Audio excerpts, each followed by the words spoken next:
Hello and welcome to the Bel-E and Scratch podcast. I'm your host, Bel-E. And I am your co-host, Scratch. Had to take a drink. And on today's podcast, I had a plan. Yeah, we did have a plan. Yeah, we did have a plan. But, yeah. I was wondering when that call was going to come in, earlier today when I was thinking about, For the matriarch?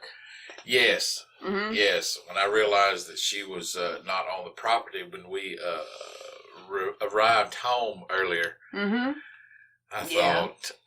we're going to get a phone call. Going to get a phone call. Come pick her up at wherever she's at. Going to be, yeah. Yeah, I was thinking that myself too, and then, if hypothetically she got a ride home, then she'd come home and knock on the door, and the dog would get set off, and one of us would have to leave to go get her. Yeah. It's no fun, but... Yeah, I was wondering about that, but, hey, we got time. Mm-hmm. Sun still... relatively up. Relatively out there. Oh, yeah. Yeah, otherwise we would have just gotten started earlier. But, yeah, today was just, it wasn't weird, but I'm tired and fuzzy. tired and fuzzy. Mostly fuzzy. 2021, tired and fuzzy. Mm-hmm. Dun, dun, dun, dun, dun, dun, dun. I mean, it's probably a little bit better than last year, which is, oh my God, please make it stop. Free Taco Bell. Yeah, it was definitely like that carnival ride that just went on. On. And you're like... The entirety... You're like, I'm going to get my money's worth. Yeah, you're getting it right now. Yeah. Too bad you're going to lose your money's worth from the pop stand. Blarg. Yeah. You gotta paint a wall, paint the ground. Mm-hmm. Yeah, buddy. You go paint everything. Get your money's worth. Absolutely. Yeah, last year, 2020 can best described as the Willy Wonka tunnel of horror from the movie. Wonka. That actually that's pretty good, actually. Willy Wonka tunnel of... Yeah, we go in, we got, vaguely light intentions, 2020 double crit. And then you start to get in, and the tunnel starts to flash and go dark, and there's noises, and you see, just the creepiest quote-unquote, kid-approved, creepy shit. Because, you can't, in the Willy Wonka... In the the original Willy Wonka movie, they couldn't have shown anyone getting murdered or a car pile up with people in them. So they just opted for just a very similar group of folks burning the town down. Yeah. No, they went from some abstract horror stuff, a centipede and elk flying off a cliff or something. I don't know what's up. That chicken gets head cut off. They were in the middle of a social disruption during that period as well. Really? Oh, yeah. Wasn't this like the 1960s? No, the movie came out in the early 70s. Yeah. And the late 60s, early 70s, late 60s specifically were very tumultuous. Oh, because of the NAM? The NAM and, which I don't know too much about. Yeah. It's not that I don't care, it's just there was so much stuff happening back then that I can't get a definitive picture of the past. It's probably the last time that people, nationwide. The last real big time. Late 60s. 68 was pretty bad. Yeah, it was probably the last time that the majority of the country, I guess no side mattered, where they all united against something. Yeah. It was probably the last time of a virtually almost unanimous revolt against something the government was doing. Yeah. And everything since then it's not been unanimous. Obviously there's been protests and demonstrations and riots and all that stuff, but as a rule of thumb, it's not been unanimous since then. Doesn't matter if you were left, right, center, neither, whatever, orientation, black, white, center, creed, race, whatever. Not since then has anyone gone and collected together and went, fuck this! Let's set on fire. Uh-huh. Yeah. Yeah. No, it's it's, like that Limp Bizkit song, Just Break Shit. Ooh, that song caused a lot of problems. I know that. Oh, I figured that song caused a lot of problems. Probably not all for the listener base. Well, everything was kind of like, make peace, make love. Oh, and Fred Durst is like, Fred Durst, fuck you, buddy. Let's burn this down, and they did, and that was the end of that. Uh huh. Yeah. There's always one. Up in the crowd. There's always the one that just ruins it for everybody. And you either got to clamp down on that dude or let him ruin it. It was out of control. They didn't just set these. It was like Woodstock. They just set all these formaldehyde engulfed porta potties on fire. The heinous. There was actually women that were raped. It was just brutal. I mean, it just broke out. Man, I was sitting here thinking people just threw shit everywhere. There was probably a couple riots. I mean, it wasn't a riot. They just started tearing stuff apart. Because here's the thing: you can laugh at destruction of property. Yeah, and you're not the one to put in the bill. Exactly, and to an extent, depending how dark your humor is, you could probably make murder funny. I have yet. Give it time. Jess will knuckle do it. Absolutely. Oh, I'm sure there's a joke in his repertoire somewhere. Yeah, him and Jimmy Carr. Absolutely. And Greg Giraldo, if he was still alive. If he was still alive. God rest that man's soul. He was fantastic at the roast. Funny. He hit that booze hard. But anyway. Of course, he's a comedian in roughly the New York area. It's more than just the booze. Yes, it always is. That brings up something. I have always said this, and oh Jesus, we're only 7 minutes in. Yeah. I thought we were 15 minutes in. Time is relative. Time doesn't exist. It's all a bunch of wibbly-wobbly, timey-wimey stuff, as Tenet would say. Yeah, and apparently gravity has something to do with it. Man, fuck gravity. Ooh, I'm telling. Who are you gonna tell? Isaac Newton? Yeah, really. Alright, anyway. But no, Justin Eck will probably make the murder joke funny. But here's the thing. I know people say, you can't joke about rape. I'm thinking, on the one hand, yes. Yeah. You're correct. But on the other hand, I'm going, many people will try, and all those people will fail, but then come one day, inevitably, the statistics are there, one day, we're going to find either the correct time period and or situation and or context and or supremely funny person who says whatever the joke is. Mm-hmm. And when all of those factors come together, right, that is where the funny rape joke will come from. It will have to come through a spectacular, astronomical, almost divine section of coincidences for it to line up just perfect. Like the type of what? That perfection is based on the societal interpretation of it. Correct. That's why my next line would have been, because it is such a perfect.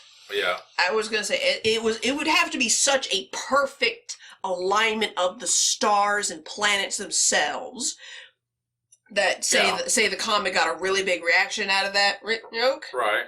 He would try to tell it the next day, and the crowd would fucking hate him. It has to be so perfect in its convergence. That make sense? That it would please both. Like groups? you would tell it one day and it would kill, but the next time you tell it, you get booed off the stage type of perfect. Right. Yeah, Okay. that would have to be the ultimate. You would have to. Oh, I see. The ultimate power of it comes from the reaction to it. The power you of it. either love it or hate it. Yes, the power it comes from is all of these things just being absolutely perfect in sync with each other. Right. The time frame, the culture, the context, and the person that's actually being funny. Those 4 primary factors, then it would be funny. But the odds are low. Yeah. But it ain't 0. It's probably like 15 to the nth power decimal till we get to 1. Right. Sure. That would that's the only logical way for it to happen. Yeah. I'm fuzzy right now. Don't push the issue. Send your votes in, folks. Me saying a bunch of stupid shit on the podcast. What else is new? Yeah. No, I see what you're saying. You didn't say no. No. You didn't deny it. Did I? No. It's fine. No, I mean, that's all it is. I mean, it's within the context of, some comedians operate that way. There's other comedians that operate. Dice kind of did. Where they bring you in on a kind of a low. What you don't realize is what they present to you up front. Yeah. Kind of pulls you in. Yeah. Kind of like a setup to the punchline. Right. Well, you think it's what you're hearing is what you don't realize is once you agree to the initial disturbing matter, then they ramp it up a couple of notches in there, and then they remind you that they've already taken you down. They've already exposed what type of person you are. Are you talking what Louis C.K. did? Oh, he did it all the time. His peanut butter kid joke is a prime example of what you're talking about. He would definitely. He had 3 levels, right? The first one. And then you would kind of hee on the second one, and then the third was like, he would remind you that you already laughed at the first joke. You know? And then the third level is what the fuck. Right. Jeselnik is similar. He only has 2 levels. He only has 2 levels. There's the first part of the joke. And then there's the what the fuck, man. And there's the sledgehammer. And then there's it's not a punch. It's a sledgehammer. No, man, it's a car wreck. Car is all over the damn place. When you hear something that makes you laugh and feel physical pain at the same time, that is a gift. And the best part is appreciate it enough. And the best part is he's not an asshole off stage. I've seen interviews where it's him in some hotel room and he's not on stage. Really? Obviously that snark is there, but it's scaled back by about 95%. Good. I don't know if he's faking. He probably might be faking it.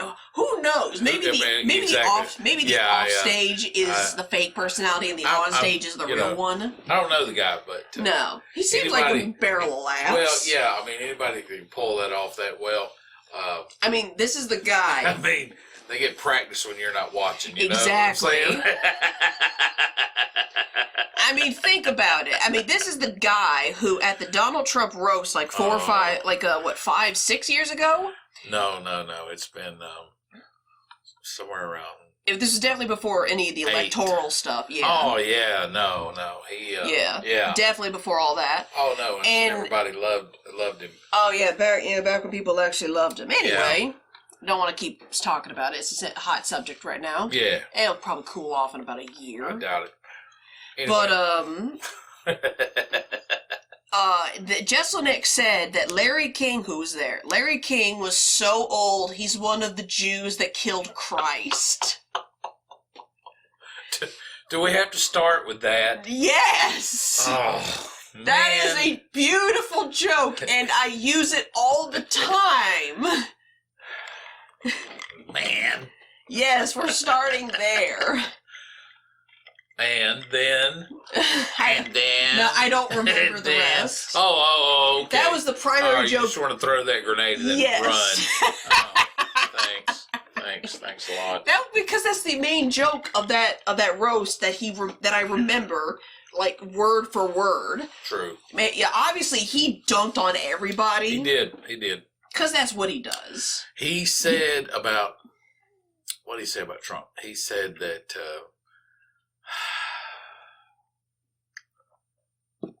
unlike some character, Gecko. Some character got cancer. Yeah, apparently in the movie Wall Street, well, Money Never Sleeps. Money Never Sleeps. Gordon gets cancer. Gordon Gecko gets cancer. Because, fuck whatever. Why not? I don't know. I mean, whatever drives the story. Who cares? Whatever it takes to cripple Michael Douglas so Shia LaBeouf stands out. You crazy nut. I'm fuzzy. What do you expect? Yeah. He said, unlike Gordon Gecko, when he got cancer, nobody'd feel sorry for him or something like that. I mean, it was something. Yeah. It was like, whoa, man, bruh. I'm gonna tell you something. I loved it. Brutal. Yeah. It was absolutely a double. It was a double kneecapper. I'm telling you. And here's the thing.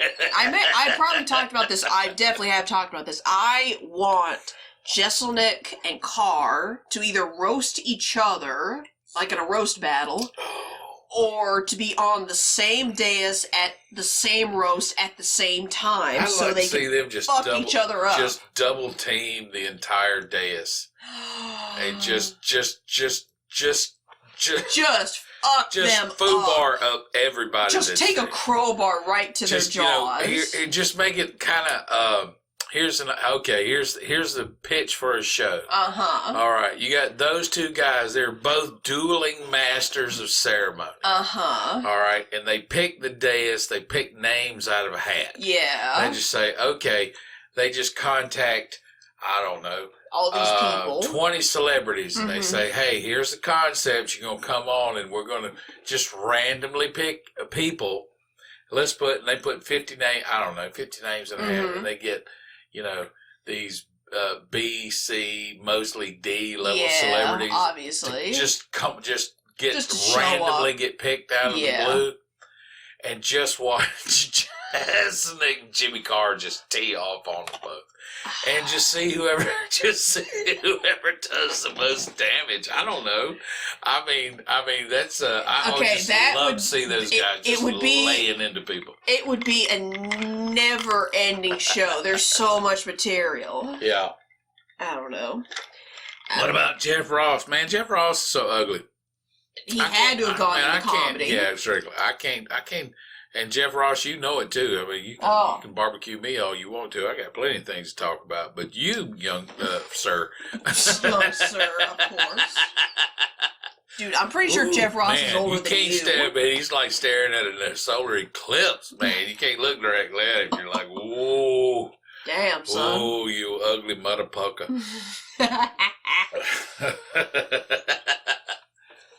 Anyway. I don't know. Every time I always equate Jeselnik to like an egotistical dictator, and Jimmy Carr is he's like a serial killer in hiding. In plain sight. Yes, those are the best ones. He's the last guy you would expect. You would expect because he's the first guy you'd expect. Exactly. Every time. Every time. So is that one guy? Pop my back. Yeah. It's gotta be tough, man. To pop your back. No, to walk around looking like that. Him money. He's not an ugly dude, but. He's still ugly. You know something's not right when you look at him. You're like, Jesus. I don't know. He probably got beat up a lot knowing him. It's probably where the wit comes from. Has to be. I mean, he is from New Jersey. Yeah. Well, who? Jeff Ross. Oh, Jeff Ross. Well, a lot of these guys, honestly and truly, a lot of these guys, I mean, they have to learn to use their wit. They have to learn to use their words because physically, I mean, it's not that there's not some, thick neck random thug up there behind the microphone. No. Not usually. Not usually. These guys and gals had to learn to use, they had to spar with their words, to defend themselves. So that's where it comes from. Has to be. Oh yeah, it has to be. It's obvious. If you grow up and for one reason or another, you're not allowed to fight or Be not angry. be angry or given the physical gifts to defend yourself against overwhelming odds. You got to learn to use your brain. You got to learn to use your words, your interaction. This is why Spock is such a fantastic influence. Yeah. And, he's like 3 times stronger than the average human, so... Yeah, that's why every time he tried to teach Kirk the nerve pinch, that's probably why Kirk couldn't do it. He just didn't have the physical strength to hit that nerve as it should be. I don't think he... They made passing... Yeah, there was like a couple passing comments of... Kirk's always judo chop! Yeah, because that's all he's got. That's all he's got. Yeah, Spock will usually talk his way out of something, logically find his way out of something, or just straight up knock you out. There is very little in between. True. It is either logic or blackout. You gotta pick one. Yep. Yeah, I'm just glad that... no hesitation. No hesitation, because he's already worked it out in his head. Yep. Yeah, emotion is not per se a play. Well, for Vulcans, no. For humans, since Spock is... Yeah, there's no crossroads. Not a whole lot of crossroads. No, they're moving ahead. Yep. There's It's no like, right turn or left turn. There is straight ahead. Yep. Gotta do it. Nope. Yep. Just do it. No, I get it. I get it. Why Spock is such a big influence.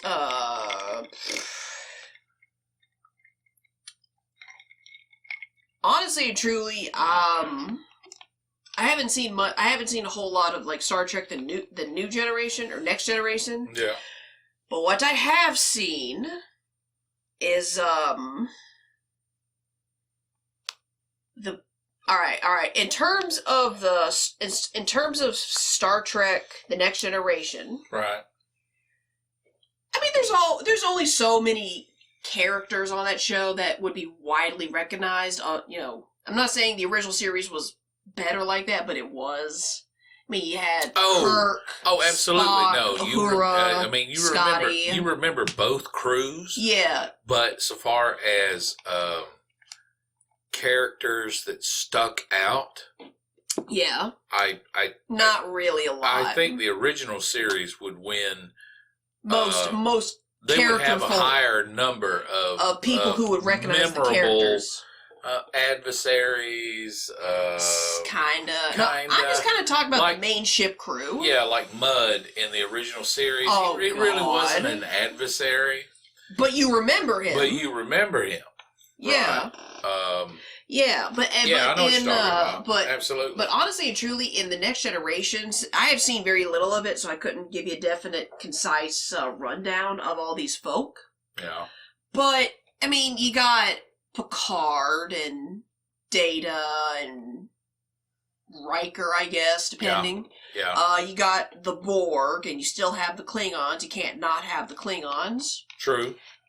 And that's just it. Oh. I mean, there's you probably think of Worf if you tried hard enough, but I mean, you think of Q. Oh, Jesus Christ! Yes. And other than Q, you would think of. Go on. Guy. What be? She wasn't really a. She was the bartender. Bartender. Yeah, she apparently was. You really wouldn't. I mean, she wasn't really an adversary per se.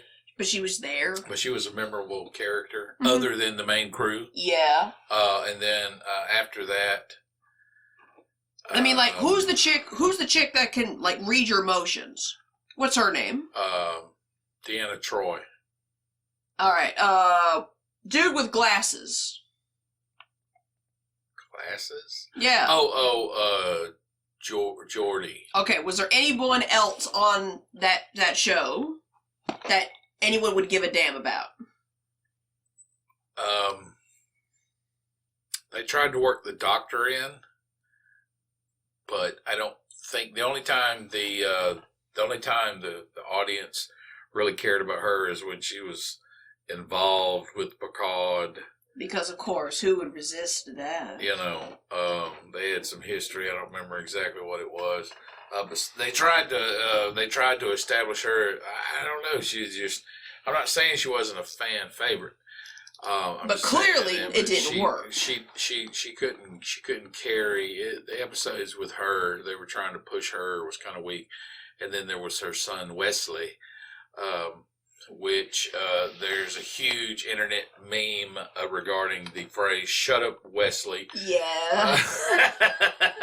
I'm gonna guess that exists for a reason. Well, apparently it does. Anyway, but compared to the original series, yeah, like you don't have to reach to think of those guys. No, you don't. With Next Generation, it's a little bit more thinking power involved. Yeah. Unless you're talking about Picard or Data or Q, especially Picard and Q. Right. Because Q is the absolute inverse of Spock, and they had to have incorporated him at some point. Probably. Like, it was, they were such opposed to each other that at some point there was, I'm pretty sure you'd probably find a complete copy of it on YouTube or something, but, sometime in the 90s, Leonard Nimoy as Spock, as far as I know, he wasn't, like, dressed as Spock with the ears or anything, but it's Leonard Nimoy, he's Spock. Right. Just accept it. Right. He already did.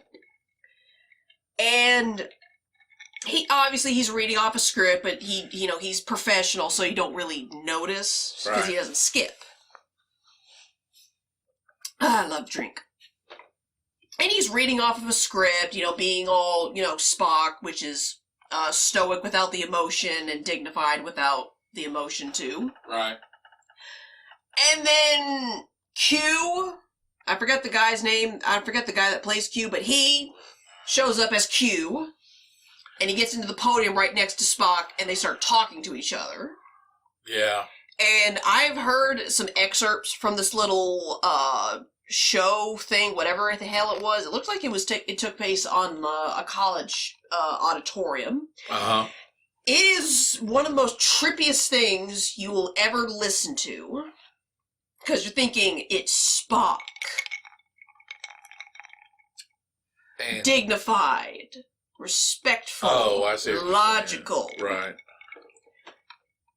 And in the other corner, you have Q, who exists because at some point the ultimate being just did acid and invented the Q continuum. And all of the beings inside of it. That's possible. So that is basically, it is, I don't want to say they had a debate. I don't remember if it was a debate or more or less it was like a pseudo argument / talk to talk or man to man talk. I only saw experts. Oh, I'm sure there was some stone cold nerd stuff going down. I mean, probably. They were like, hey, what's the combination of your safe? No, it wasn't a Q&A. I don't know about that. Okay, maybe there was. I don't know. I wasn't there. I mean, they were probably. You don't realize that a good third of the audience was probably crying when it was going on. Yeah, because Jesus just landed twice. Exactly. No parachute involved. Yeah, no. No, I get it. I'm just... Stop putting people on pedestals for crying out loud. No, they're human beings. Why do you do this? I don't know. Yeah. Senpai! Yeah.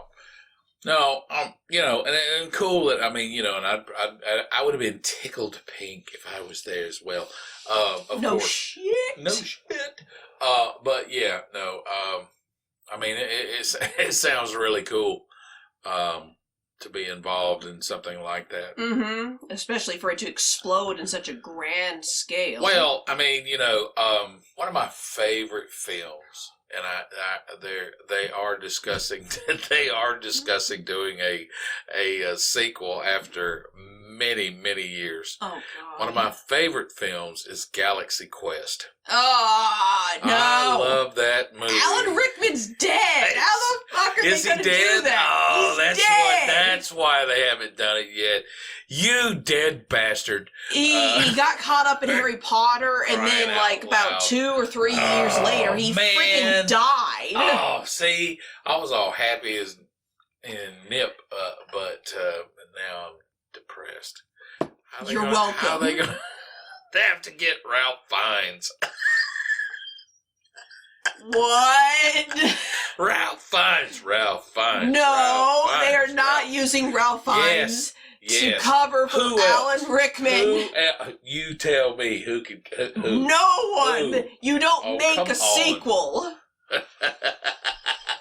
They need to do it. They can't even get Sigourney Weaver back for crying out loud. I'm going to tell you something. If you're a Trek fan and you have not seen Galaxy Quest, buddy, fire up your tasers. I'm telling you, man, that is such a cool movie. But yeah. Taser your tates. Taser your tates, man. That movie is so awesome. Tim Allen, if they did a sequel, that would just be fantastic. Exactly. But yeah, no, I didn't know he was dead. That's a drag. He died like 10 years ago or something like that. Pay attention to stuff like that. You do if you want a sequel to Galaxy Quest. Woo! What am I supposed to do? I just read an article about a rumor, and then all of a sudden I just write out a checklist and then go on Google and start popping names in or something. No, I mean, if you got nothing else better to do, that's what most people do. I just sit around eating bonbons. Like the rest of the nurses in North America. But anyway. Chill. I know sarcasm, but damn. Exactly. No, seriously. I mean, there has to be some. No, it's got to be done. It's got to be done.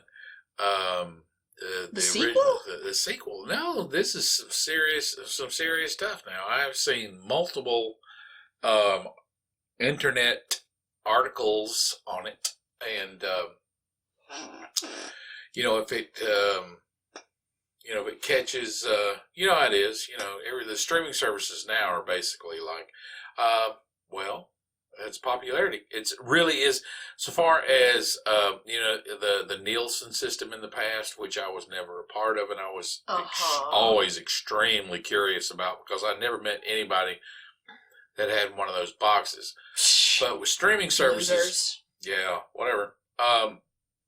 But with streaming services, people vote on what they like and, dislike and things like that. Yeah. If you get enough thumbs up, there's going to be some money that is moving because they can see Or money should be moving. Should be moving because, once again, it's, basically an indicator of, a possible opportunity. If you can make the work under a certain amount of money, you kind of can factor in what your, at least your initial gross will be based on people that have already said, hey, I like this, I would watch it again.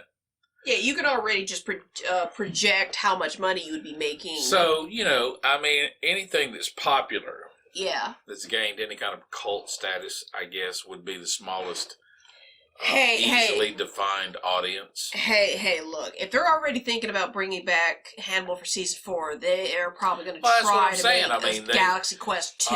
If they can... I want Evil to come back. The show. That's a good show. I think it's still running, but I haven't seen anything of it. But, that's probably normal with the beer flu. It's my understanding there's going to be another season. There better be another season of Evil. I can't tell you how much I enjoy watching a strong female lead. Who is actually a strong female lead. Who is actually a strong female lead. And there's not this covert attempt to interject any bullshit. Agenda or bullshit into... it's because it's done very well. Yeah, it's fantastic. It's well written. It's basically X-Files meets The Exorcist. Yeah, with dudes wearing collars and funny hats. But anyway, don't talk about the Pope. The Pope wears a funny hat. Yeah. The guy that played Luke Cage is in it. Like, all of the characters, like, all of the actors all around are fantastic. I mean, if he wasn't a big scary motherfucker, I mean, he probably... Well, of course he was cast as Luke Cage. He's going to be a scary motherfucker. Hey, I don't care what anybody says. Hey, man, you should take a good look at him. He knows it. He's seen it. He knows, he's got some reflective surfaces in his life, I assure you. Yeah. Yeah. No, he's cool. I like him. There's not a weak actor or weak character. Not really. Not really. Like, even the husband at some point finally served as he finally did something important. Kids are a little hyperactive, but they're for my taste. Yeah. It's like, okay, everybody. Yeah, it's like four daughters talking, or four sisters talking at the exact same time. You can't walk into the room without a carnival busting out on you. Yeah, that's kind of when, that's probably the point where some parents would actually be like, shut up! One at a time. My parents just talk so bad. Yeah, Chris, 6 of you screaming at the same time. Yeah, Kristen is astoundingly patient for that type of behavior. Yes. Like, obviously having four kids is tough. What I enjoy is they represent her. They represent her as an accurate human. As a human being. Who... Damn, small spoiler. Mom comes into play. Adult comes into play. Yeah. Other aspects of her comes into play. Yeah. Generation, connections, relationships comes into play. Yeah, like. But ultimately, she's wonderful. I think she's fallible. Obviously, she's human. They show her as fallible. Show her as fallible. Yeah, absolutely. Which is the important part when you're. That doesn't always make the best decision based on the situation. But at least they make a decision. Right. Yeah, because that's kind of the primary thing that I keep seeing missing from any time they write a quote unquote strong independent woman. Yeah. Is they basically do one of two primary things. One is they basically write them as infallible gods or demigods or demigoddesses, whatever the fuck. And they can do no wrong and they just pile drive over things, which makes them a Mary Sue. Mary Sue. And the second thing that they do, which also annoys me in great capacity, is they basically write their strong independent women, except instead of writing them as a strong independent woman, they write them as a strong independent woman who is actually probably a dude. Right. Where they basically give masculine characteristics to a female character who... Which I think is the worst. I think it's just weird. It's like, this person is a chick. To me. Yeah. And they're not trying to be trans or anything. No. Then why are they... Everybody brings like, punching everyone they see upon sight? Right. Why are they Arnold Schwarzenegging everything? Right. Yeah. I mean, it doesn't. I mean, it doesn't matter, regardless of who you cast to a role like that. If you're going to have them, you got to have them battle like that. To me, I don't know. Honestly, in my opinion, it shows that the script writer or whoever, the writer, it actually shows that writer to be just a bad writer, not pure. Not. You know what it does? What? It shows me that the scriptwriter is a guy. No, I was getting to that. Yeah. It shows that the scriptwriter is bad because it typically is like a dude writer who's obviously writing this very overtly masculine role for a female, which he doesn't even realize it. But no. What if the problem is even worse than that, where it's not that they don't realize it? Maybe some of them is like their only concept of femininity is that 1950s wives staying at the house and tending to the children and cleaning and cooking. Right. And they're basically being explicitly told not to do that. So their only frame of reference is basically just make them a superhero. Right. Without effort. That happens a lot. Yeah, that's what I mean. Like, their scope of femininity is so small that they basically been told they basically can't write what they know. Right. So they inadvertently write into what they know, which is things about that guys would do. Yeah, they write it like it's a part for a guy. And Yeah. they just stick a woman in it. Yeah. Yeah. And at some point you have to wonder a lot. It's kind of, I'm all fuzzy, so I'm just expanding. I don't care what anybody says. But... You can't tell me that men and women would approach the same situation the same. I mean, not quite. Not quite. No. Doesn't neither part. Two sides of the same coin, yin and yang. Yeah, I mean, there's people that are trying to tear that down, and that's unfortunate because you're going to lose.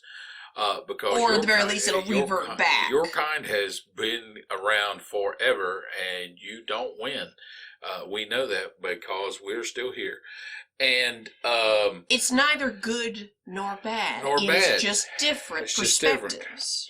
And but you don't have to try not to seek your solution. Try not to seek my solution, but seek the solution. Cross-blazed like crazy. I can feel it in my head. Anyway, but yeah, I mean, everybody brings something different. Okay, everybody brings something different to the table. Tall people are good at playing basketball. People that have the ability to run for hours at a time are good at running, soccer. I thought being a bitch made you a soccer player. No. Seriously, every time I see a soccer game, it's just like 30 some odd dudes who just freaking they just run around this grassy knoll, a beautiful grassy knoll, but a grassy knoll. Yes, right. A very well manicured field. Yeah, and they just kick this white and black ball around, which is fine. I'm not saying American football is any better. It's just every single time that happens, the game it was soccer. The game always ends in like 0-0. Let me tell you something. And you so much as sneeze on a player, they're gonna fall to the ground and cry foul. When you find more watch rugby, it's better for your soul. Entertainment from watching the crowd than what's going on in the field. Don't spit on me. I'm not gonna spit on you. That's where the microphones are. I'll tell you something. I've left it on and I try to watch it. I mean, there's definitely There is this weird thing. There is a beauty to it, that's for sure. Like every soccer game is not just the whole being a bitch and 0-0. It's always the whole thing of they have to concentrate on the game because the players are obviously focused and they're driven and trying to be aggressive and make that play. Yeah. Because if at any point they do like a crowd shot. In the NBA, crowd shots are pretty common. I got your back. Don't you tell jokes when I'm drinking something. I don't tell jokes when you're drinking something.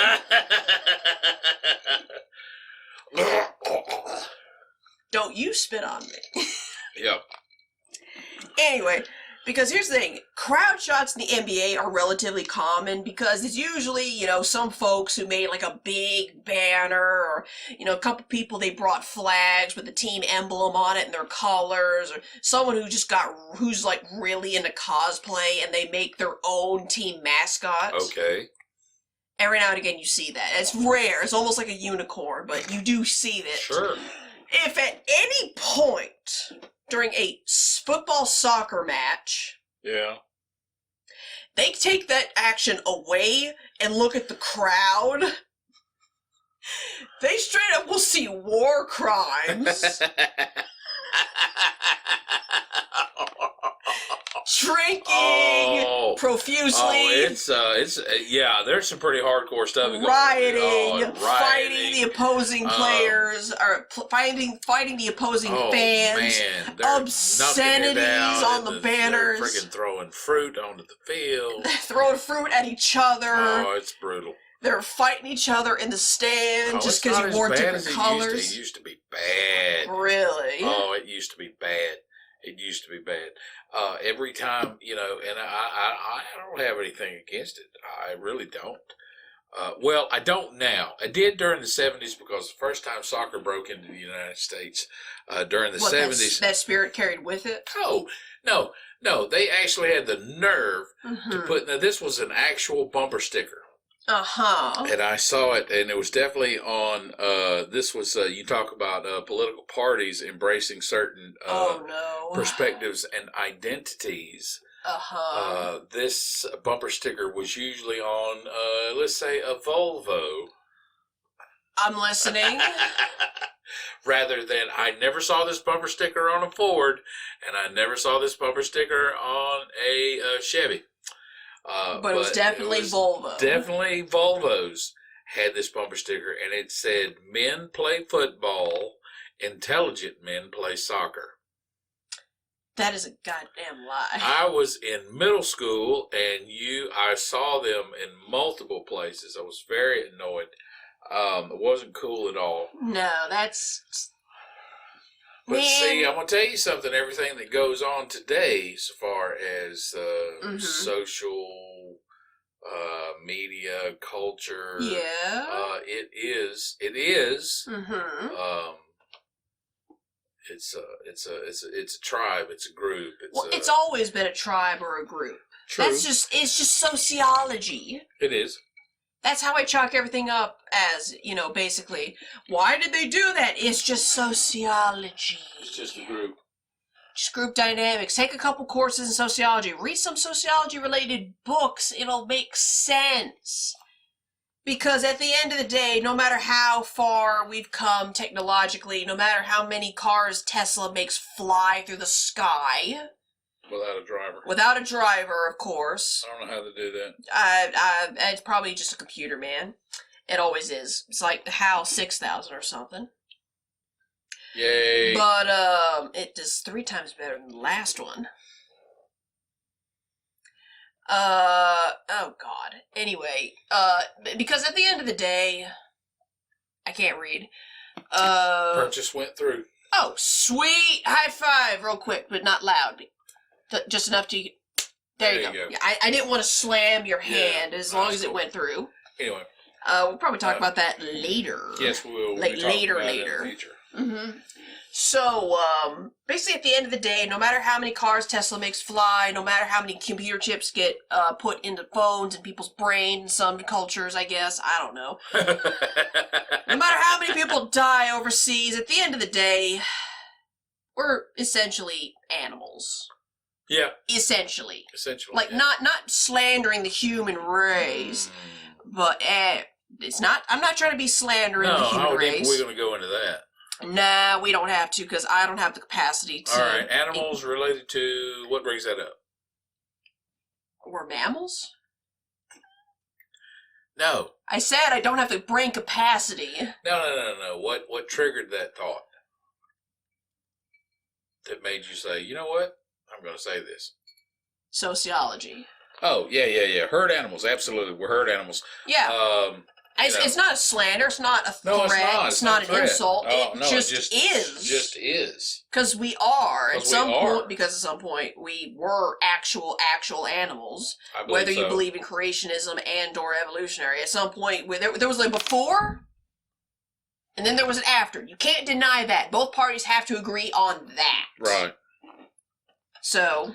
They just, they just disagree on the time before. Which I respect, the time before it was 5 days and for one group and millions and millions of years for the other group. But ultimately there was correct. There was a before and then there's an after.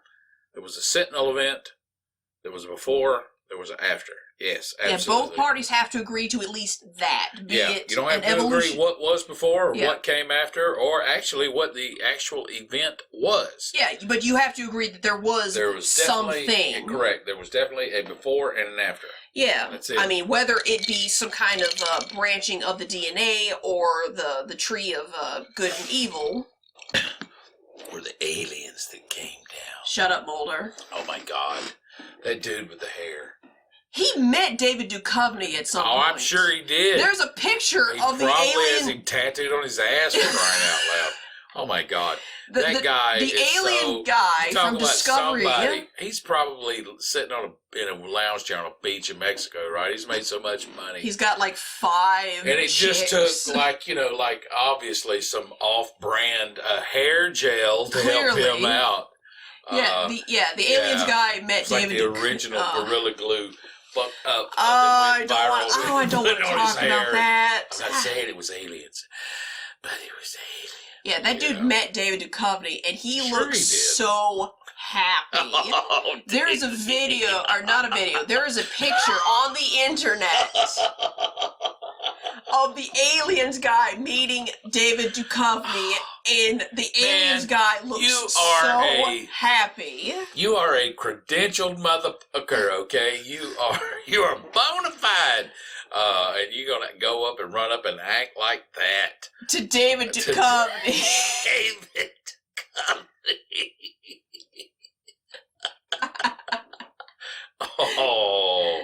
Oh, that's sad. No. I don't think it's sad. I mean, it probably kept him from chewing and brushing his teeth with a pistol. Who knows? No, I don't think it's sad.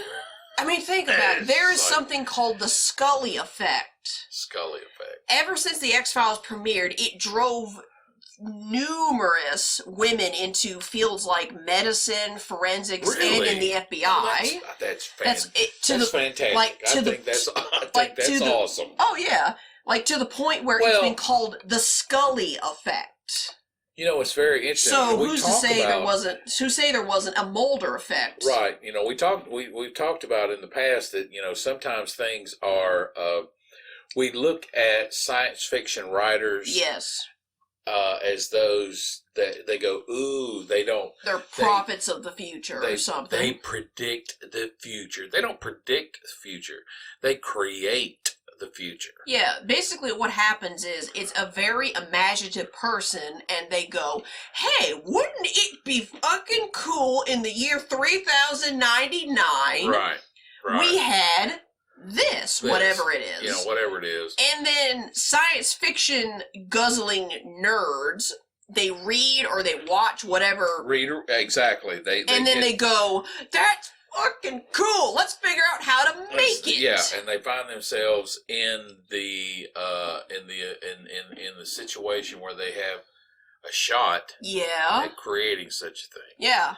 And, like Star Trek is they're getting off. You can't tell me anybody that sat down and really invented going from those big bag phones and suitcase phones down to a little itty bitty, a little flip phone square. You can't tell me that they weren't.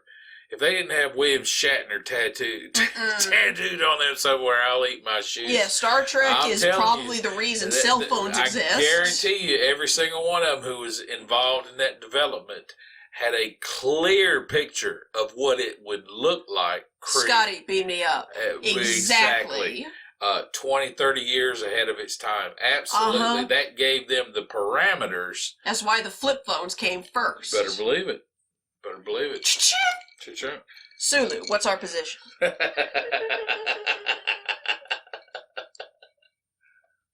Exactly. Yep. Exactly. Yep. Seriously, they're still trying to work on lightsabers. One motherfucker invented a lightsaber. I wouldn't doubt it. You can't do like martial combat with it just yet, but they're going to figure that out too. Right, they'll figure it out. Yeah, they're going to figure it out. Yeah, somebody gave them an idea.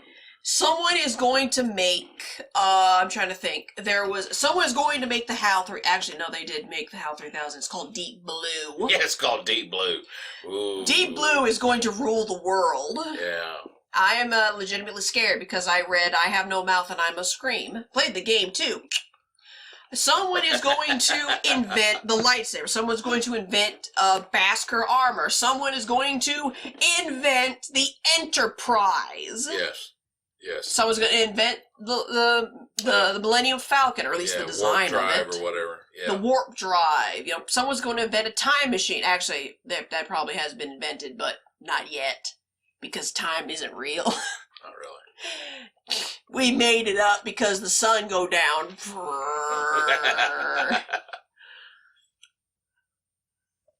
No, anything that is science fiction related, be it technology or even to a more dangerous extent. Now here's the thing. Now, this is a weird segue, but now that I think about it, I thought about this the other day.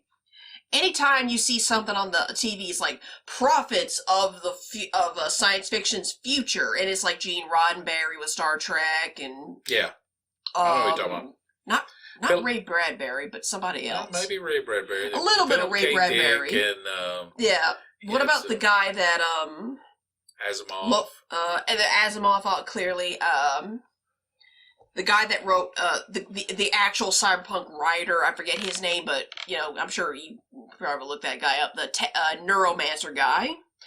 But we often talk about it all goes back to Jules Verne. Oh yeah, obviously, but they always talk about the science fiction technology of the future, like the Enterprise and the teletransporter and the lightsaber and the blaster and whatever. Right. To name the popular examples, of course. Right. But what you don't really see a lot of people talk about is science fiction biology. Like the spice in Dune, or perhaps the T virus, and so on and so forth in Resident Evil.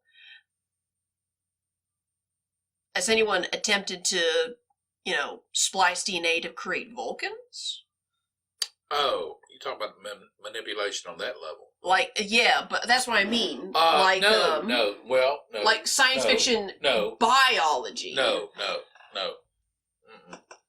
Not in anything mainstream. Not anything mainstream. That's an unsettling thing for me, the whole Frankenstein's monster. Exactly. Hey, splice this and make this out of bleh. Yeah, that's not making chimeras. That's not a big net to throw. Because it spooks a lot of people. Yes, it does. At the end of the day. Yes, people find it uncomfortable, absolutely. I'm not saying they should or shouldn't, I'm just saying they do. That's just it. Yeah. Absolutely. I don't really see an awful lot of that. No. Or even science fiction sociology. Well, how does sociology apply to Vulcans? I mean, you would have to look in different. You would have to look into different examples in that genre. Yes. Things like. And the drugs from Minority Report. Soylent Green. Yeah, which is people. Crap, I wasn't supposed to say Omega that. Man. Yes. Both have Charlton Heston in. You would have to something modern. Yeah, because obviously there are some things from fiction in general that are obviously, who wouldn't try to replicate it in real life, such as the super soldier syndrome. Yeah. Super soldier serum. Yes. And obviously we are working on robotics, so exoskeletons and like limb robotics. Yes. So yes. that cyberpunk future's not far off. No, really. It's not. I'd say... Like, today, people will go to get gauges. At some point, there's going to be, probably in a couple 100 years, there's going to be someone who gets their entire arm cut off to put a chainsaw or Gatling gun on it. I think it's... Oh, on that level? On that level. Okay. No. It already exists. Something. You mean as far as cosmetic, hey, I want to... As far as cosmetic, I'm going to choose that doesn't... to have my arm removed. Yes. Okay, it doesn't come to that. 100 years from now, that's some post-apocalyptic type stuff. Right? Yeah, that's some Fallout New Vegas type stuff. No. I just mean, it exists today, whereas veterans and people without limbs, they will get robotics. Yeah. But it's not quite on the level of Cyberpunk or even Full Metal Alchemist with their automail. No. They can attach the nerve endings if they into ever, the arm. all the years ago when they were talking about the potential of nanotechnology. Yeah. If they ever make that breakthrough, that'll settle it. That'll settle it right there. Yeah, absolutely. Settle all your accounts right there. Yeah. But, they were talking about it like they were on the verge of a breakthrough, 30 years ago. Yeah, not Really? Anymore? I mean, they have and they haven't. Kinda, They apparently it does have its uses, but as far as I know, but not to the scale that they had previously announced. Not in a bioavailability type thing. No. No, that usually happens several decades. I guess 100 years. Anyway, give or take the technology. Yeah. Sure. 2 generations. Give or take. But yeah, man, I'm blanking, man. I'm fuzzy. I'm trying to think. Can you think of anything, or we should go to Wheel of Death? Go to Wheel of Death. All right. Everybody listen. Regular listeners, listen. It is time for your favorite game, Wheel of Death.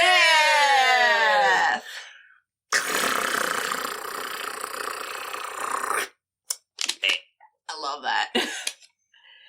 All right, we still have the same categories from last time, with definitely some of them removed. Talk about Spock, Life Force, still hadn't seen it, Young Ones, Sid and Nancy, Doctor Who, Dracula, Immortality in general. We continuously talk about Star Trek. I don't know why it's still there.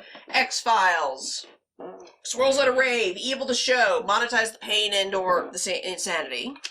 You want to watch Life Force tonight? Yeah, probably after I hydrate, but hydrate. Oh, I gotta put The Witch on there. The Witch? Yeah, because you did see it, and you gotta see it again. I saw it. I mean, something like Immortality, you gotta talk about it more than once. Oh, well, yeah, there's some of these are not permanently. I just mean in terms of, what I used to have on there, it was like Hannibal, which we beat that sumbitch to death. No wonder. Yeah. What did you tell me? What am I supposed to write down? We also gotta finish Wall Street. We need, we need to sit down and watch Life Force and then sit down and finish Wall Street. Yeah, I need to hydrate. You need to hydrate. I don't know. Zydrate comes from a little glass bottle.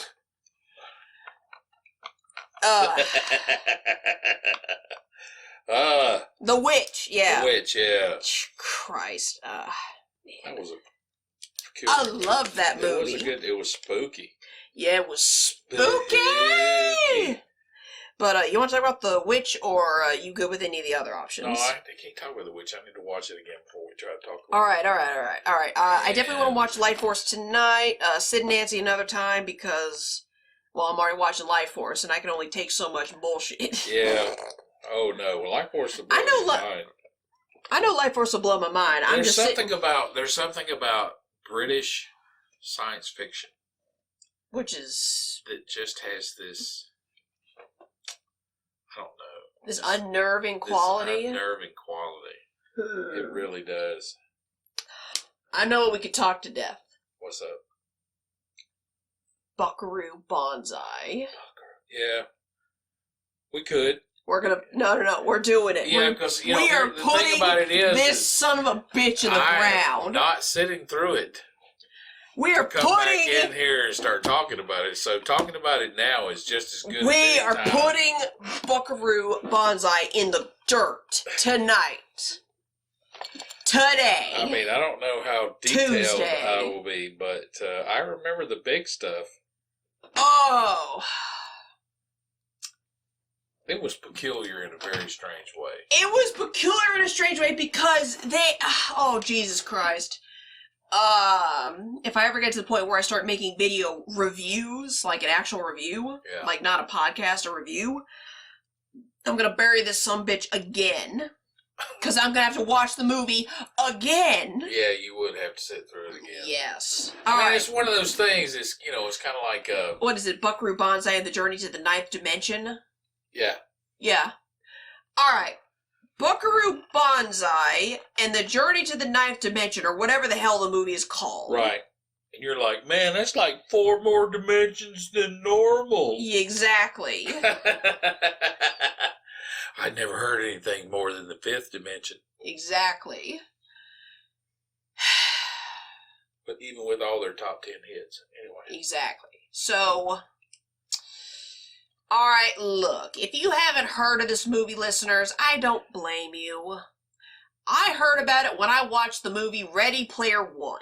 I mean, it's which, in defense of go the watch movie, it. I mean, yeah, it's in defense of the movie, because there's a bunch of people who've read the book and like hate the movie because it's nothing like the book, and I'm kind of there with you.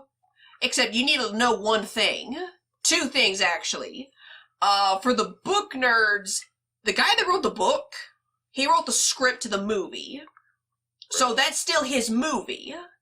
Well, I mean, and two, apparently there was a lot to cover. Oh, no. There was a lot to cover, but it's a movie. What do you expect? They only have so much time. There's a difference between, there was like an entire choir of his entourage that had these backstories and applications. And it really wasn't that. You gotta spend time on that. It really wasn't that deep, trust me. No, it wasn't, but that's what I'm saying. I know, I mean in the book. Yeah, no, but it still takes, I guess. I read the book. I know what I'm talking about. Shut up. So, and the second thing for you book nerds of Ready Player One, do you want to sit there while Percival is playing Pac-Man for 2 days? Two-ish days? Do you want that movie? 2-ish. Do you want that movie? Honest to God, do you want that movie where he's playing Pac-Man for like 2 or so days? I thought so, you idiots. Alright. And at some point, the movie Ready Player One makes a reference to Buckaroo Banzai, and I'm like, what the hell is Buckaroo Banzai? I've heard it in passing in secluded circles that I'm no longer a part of, but that's about it. And this was this was the age, the internet, you can get whatever movie you wanted at whatever price you asked for, I guess, because, piracy. So, I look up... Pretty much. Yeah, I look up Buckaroo Banzai, The Journey to the Ninth Dimension, and I watch it. It took me 3 days to finish, because I kept stopping. Not because the movie was bad, per se. Alright, look. Without getting into... We're eventually going to get into spoilers, because fuck it. Might as well. Yeah, might as well. We're already here, and I'm ready to roll. Honestly and truly, I don't think knowing the end is going to change anything. It's really not. It's not. All you know is Buckaroo Banzai. What you're going to find amazing about Buckaroo Banzai is not the unnersy, hey, that's almost like M. Shamalamalan. No, twist at the end. You're not going to understand. No, just watch the movie itself as an event. Yes. That's all it's almost a religious experience. You see, what happens is... Spoilers. It'll definitely make you say, oh, Jesus. Yeah, but probably not in a good way. Alright, so what had happened was, the best way I can describe Buckaroo Banzai is, the movie, is, it's almost like they went through with a full script, the cast, and shot the movie, like, fully, to the best of their abilities, and then they take it to the editing room to be put together, and the editors take out like 1/3 of the movie out completely. That makes sense.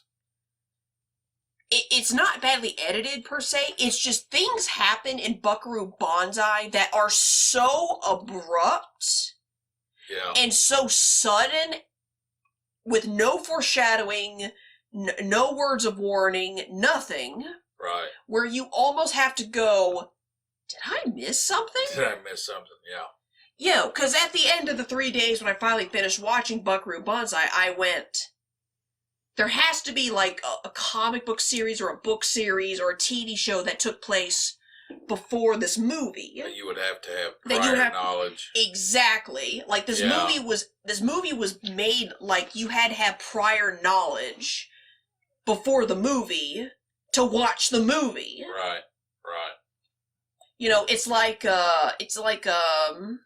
It's kind of what they did with the sequels to Star Wars, where you had to have prior knowledge of the first 6 movies before you watch these. Right. Now, granted, the sequels aren't any good, but that, the example still stands. True. So, I looked it up. After those 3 days, yeah, Buckaroo Banzai was just that movie. Really? There was no book series, no children's books, comic books, miniseries, TV show, nothing. Man, somebody had a bunch of money to run around with. All Clearly. I am damn near convinced that I don't know who signed off on it, but... I'm damn near convinced that Buckaroo Banzai might have been a laundering scheme in disguise. That's not out of the question. Because that's the only reason I believe some movies exist is because it was a money laundering scheme. Hypothetically. Absolutely. Like Geely or Gigi or whatever the fuck that terrible movie was. Eh. Anyway, also the English version of Vanilla Sky, I Will Die on This Hill. The story is good, but that's because they took it from a foreign movie. Yeah, the original Vanilla Sky was like Brazilian or Mexican. It was South American at least, Spanish at extended, but it was definitely foreign. Huh. Yeah. The story's good, but okay. No, it makes sense. Now. Yeah, the actual movie's just bleh a little bit. So, or the Americanized music. Buckaroo Banzai was like kind of he was like a masculine Mary Sue. He was like a Jerry. It was like Jerry Lou or whatever. Yeah, he was like this, and he was like that. Because the opening crawl text, it's like some crazy shit where Buckaroo is actually I think he was like American and Japanese, and all they did was just dye Peter Wells' hair black. Yeah. Didn't have the good taste to even take his eyes up. Anyway. Yeah. Easy there, Tiger. No, it was just... Buckaroo Banzai is like a musician, a karate master, a swordsman, I think. I'm going to tell you something. A gunsmith, a scientist. When he was on that stage and he ripped into that guitar solo... After he started playing the piano? After he did play the piano and after he was singing, I thought, I almost fell out of my chair. I could not believe it. And what's worse and thank God it was campy. Yeah, it was so campy. Because if it had been campy, it would have been... It had Peter Wells in it. The campiness actually saved it. Yeah, Peter Wells was in it. You couldn't take it seriously. You couldn't. You could not. I mean, it had Peter Wellers in it. It had Clancy Brown in it. It had Jeff Goldblum in it. There was some hitters in it. Yeah, there was a couple of hitters in it, but it was this... what I mean by it feels like 1/4 of the movie got taken out is because things happen without context, and there's not quite an abnormal focus. It's not that there's an abnormal focus on the side characters. It's just there were so many side characters. Right. With people, like, very definite backstories that we don't get to see. Right. Like, the Hong Kong Cavaliers is like, there's 8 dudes, including Banzai, and all of them get screen time, and you're like, why do you have to focus on 8 guys? I'm with you. And then there's like this alien race that came through once Buckaroo Banzai apparently broke the laws of thermodynamics. Right. And then they're trying to invade the planet or something. They're all called John or some weird stuff. They all have the exact same name. And then that alien race is opposing force, like the good aliens. They're all Jamaican? That was a little peculiar. And then Buckaroo Banzai gets saved by this young black kid and his dad in a helicopter. And John Lithgow is crazy and Russian. Yeah. It depended on what scene that you watched would tell you what his accent was.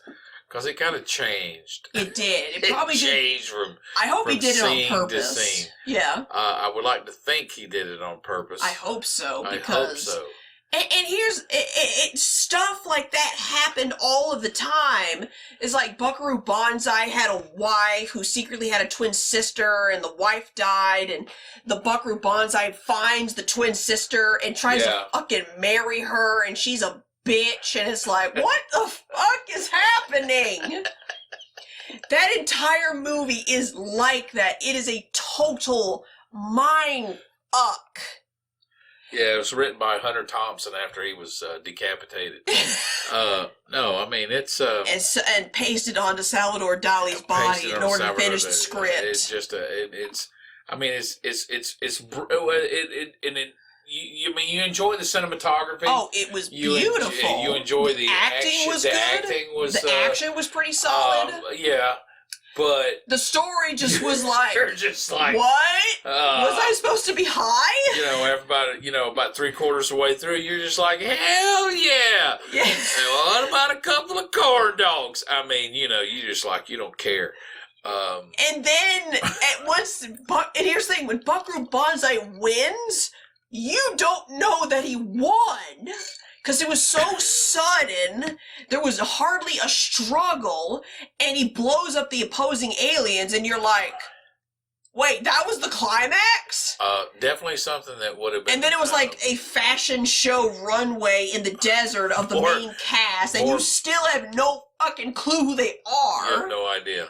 You just know... It isn't just that you don't know who they are. Yeah. Because you're used to that. Yeah. But you don't know what their application of the entire process was. Yeah, you just can't... Yeah, like, Jeff Goldblum is some dickhead. He's like some psychologist in a cowboy outfit that said, right. Hey, Buckaroo, can I join the Hong Kong Cavaliers? And Buckaroo went, sure, dude. You'd have been more memorable if you'd had a mop in your hand. Yeah. I mean, it's just... And Buckaroo has, like, no weaknesses. You probably could like use the trauma of losing his wife like a couple years after they were married against him. But did he have any deficits related to it? No. I didn't think so. I thought they were going to, because they put a lot of sudden and immediate emphasis on it once he found his wife's twin sister. Yeah. It was like bang. Yeah, like they were like the aliens would somehow catch her, and it would be some kind of weird pseudo, semi-incestual psychological abuse on Buckeye. But no, they didn't do it. He was like the ultimate male, but they didn't have him. He has no flaws. Yeah, and he, I don't know. Like you got to give us something to relate to, because he was just pure Wells with black hair. He wasn't even. He wasn't even. I mean, it's not that he wasn't overconfident, but he wasn't humble. No. He was, honestly, personality-wise, Buckaroo was just a middle-of-the-road kind of guy. The kind of guy you don't really hate, you ain't got a reason to, but you don't really have a reason to like him either. It's like, what are all you dudes doing following him around in for? Yeah, like, does he pay you well at least? Really? Do you get exposure? Ooh, he's a PhD. Really? Yeah, he's got 3 of them. Okay, well, yeah, is buddy. being friends with him exposure in the scientific field? Because he has a lot of, frames mounted to his wall holding pieces of paper. Exactly. I hope there's a better reason than that for him to develop such a large posse. Yeah. A cult, if you will. A cult, if you will. Yeah. I mean, I understand why people are a little gaga over it. I mean, it's a mind but for sure, because you're just like... But here's the thing. A proper mind fuck would be something like Jacob's Ladder, where it makes you question yourself and life and whether or not there's even a God. Oh, I see what you're saying. There's like different levels of it. Jacob's Ladder makes you question, like, am I really awake? Is this really my life? Is there even a God? And Buckaroo Banzai is like, fuck you over there in particular. Who are you? Who directed this freaking trash fire? Yeah, how dare you ask questions? Yeah, there's nothing abstract about Buckaroo Banzai at all. It's abstract in a way where you don't know what's happening, and you don't know what the next step is. No. And I love a good mystery as much as the next person, but there's a difference between mystery and impossible. I don't know. There was definitely a mystery to that movie because you didn't know what was coming next. But here's the thing, since it was campy and goofy, it wasn't suspenseful. Well, It might have been stress-inducing. Yeah, stress-inducing because you're like, where the fuck did that come from? Yeah, who's that kid? What do the aliens want? They're Jamaican! The Jamaican aliens just have me in a headlock because I'm just like, that is the weirdest turn. How do they even? Those guys don't even have a space program. How do they learn about you dudes? You know, freaking, projected Bob Marley out into space from some. I guarantee you someone has already done it. Solar collector down in Puerto Rico. Yeah, I guarantee you someone has already projected Bob Marley into space. I would not doubt that at all. Definitely. They also have definitely done it with David Bowie. Oh, well, that goes without saying. Yeah, that goes without saying. May David Bowie's soul traverse... That's not even a discussion. Yeah, right may David Bowie's soul traverse the cosmos unto eternity. But yeah, no, Jamaican aliens. No, that was kind of weird. And and John Lithgow being slightly Russian? racist. I don't know. I actually don't know how to qualify it as racist or not. It's like is it? They're aliens. It's kind of like Yeah, they're aliens, but they're treated with respect. But they're Jamaican. But they're Jamaican. There's a characterization of somebody with, it's kind of like Jar Jar Binks in Star Wars. Yeah, and it's like there's an Aboriginal type of element to him. Yeah, which kind of makes it, which you can construe as racist. Right. There's People with an agenda attacked it. Yeah, there's the blue alien on Tatooine who had ownership of Anakin Skywalker being construed as Jewish. Right. No. Yeah. Oh yeah, you were there. I was. Just stuff like that. You just don't know how to deal with it because none of the aliens are doing anything that'd be stereotypically construed as Jamaican, other than speaking that heavy accent. Yeah, really. How does that happen? I know. And here's the other thing. Here's the thing. Here's the other side of that coin. Yeah. Is there something wrong with having a problem with it being Jamaican? What are you trying to say? You trying to say that people with Jamaican accents don't have advanced I'm saying space capabilities and don't live on other planets? You understand what I'm saying? You see how far down in the hole yes. you get when you think like that? I fucking hate that. Honestly, I would have thought it was strange if they had a British accent as well. Most aliens do. Yeah, that's actually true. And they're usually the bad guy. They're usually the bad guys. Because they can articulate their plans for world domination. They're also sometimes a better actor than the main character. They're tremendously better. And oftentimes you can tell the quality of a piece of media by how good their antagonist is. Unless you're Hannibal, in which case the answer is, what the fuck? I'm going to hit you with a chair. Okay. I don't think I would feel it. No. Yes. The villains have to be British because only the British can be evil. Apparently, in be American evil, movies. and explain just what the protagonist is supposed to be doing in defeating them, and that's it. Pretty much. That's it. Get over it. That's it, folks. And of course, at least in this country, the British accent is such a pleasing and soothing sound on our doldrum ears. I don't know what I'm talking about. Yeah. That's pretty cool. Oh, yeah. And it's just, Buckaroo Banzai just broke my brain for 3 days straight. Yeah, it'll do that. It just physically hurted me. I mean, I heard a lot about it when it came out. I mean, obviously, it wasn't really a date movie. No, so it came out during a time, and I was only into the date movies. I think I think you saw. You said you saw trailers and you saw the ad in the newspaper. Yeah, but I once never it was released, once it was released, and then it eventually made its way on to USA Up All Night with Rhonda Shear. Then you could sit and watch Buckaroo Banzai with commercial breaks. Till boring. like 1 or 2 o'clock in the morning. So it was. I was just trying to make sense of it. But you can't. But see, the thing that got me was when it was on television. Yeah. I saw it first on television, which made me stop and think, "Oh, hey, this thing's been cut for TV." But it hadn't been cut for TV. That's it. Yeah, I think. And once I realized that, that's why it done fucked up. Yeah. I mean, it's big because it's so unique. And it is. And it's extremely unique. And I give it that because it's really difficult to get outside of the pattern that's been established. Of course. Very, very difficult. Very difficult. You only really see it on the indie circuit. True. Because you do spend half that Buckaroo Banzai going, what the fuck is that? Yeah, and stopping it and starting it, and stopping and starting it. I'll give them that. But there was no cohesiveness to any of it. And that's what killed, and hey, maybe somebody said, hey, there's let's fuck this movie. Let's just pull the pin on this thing and throw it in and let it go. Yep.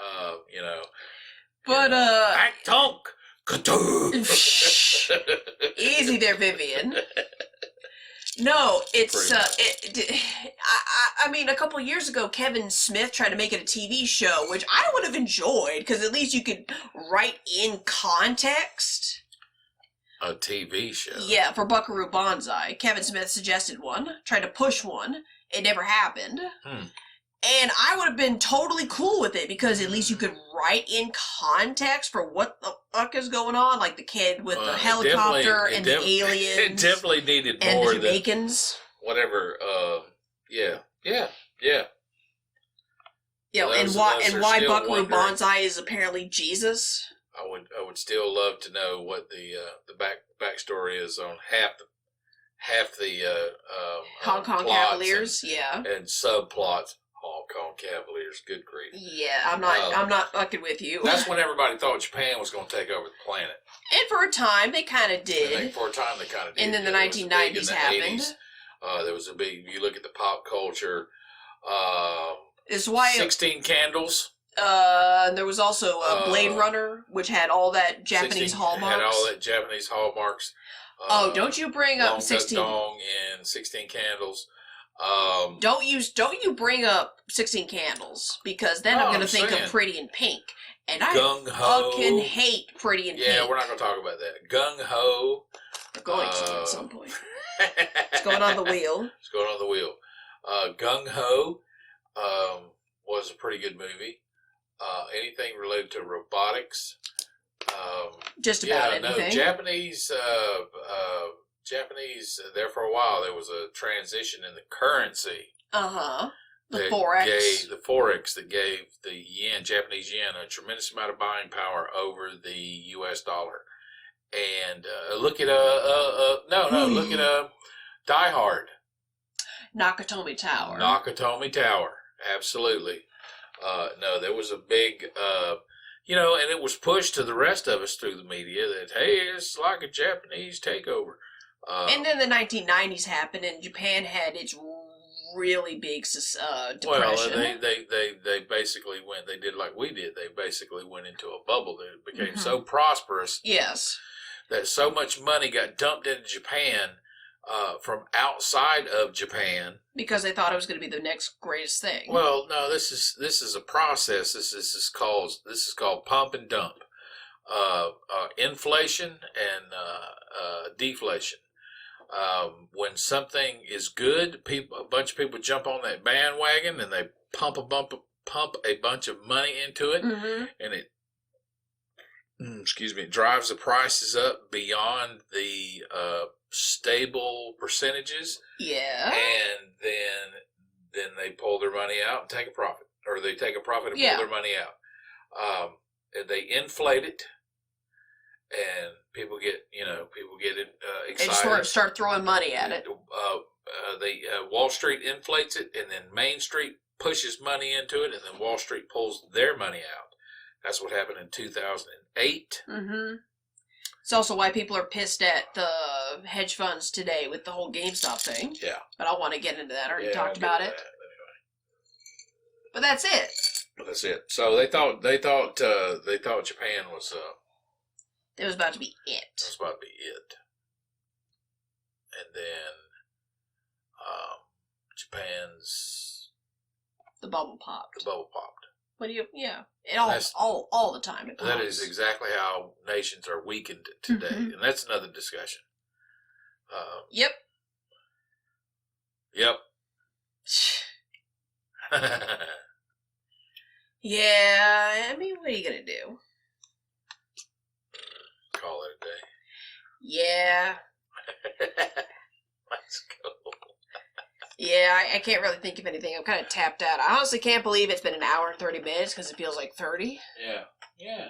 God, I'm just so fuzzy. All right, well, you good? I'm good. I'm good. Hey. All right, it was a little disjointed, but at least Buckaroo Banzai is now in the dirt. Dun, dun, dun. I don't want to talk about him again. Not really.